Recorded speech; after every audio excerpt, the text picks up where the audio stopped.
जीवन पावन है मेरे, गुरु नाम कैसे लीजिए। मन फंसे जाल में और इस तरह प्रभु दीजिए। धन धान्य माया रूप है क्यों करनी चावर कीजिए। संसार सागर में फंसा गुरु ध्यान कैसे कीजिए।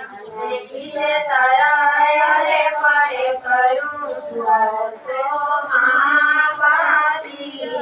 धन दान हो मन दे के गुरु तुमसे नहीं उधारे। श्रद्धा सुमिरनी वेट करि मैं दीन हो चरणों पर।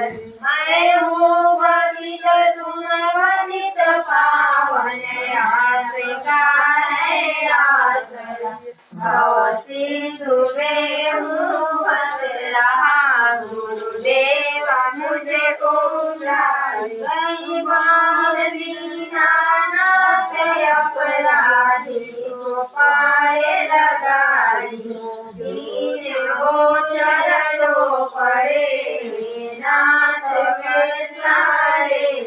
तेरा भिखारी तुम्हें बिना प्रभु आसरा किसका।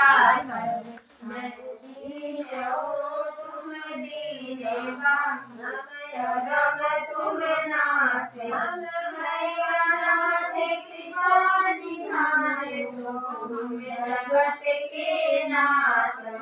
माता पिता ससुराल भाई, साथ कोई न जाए। उस पाप को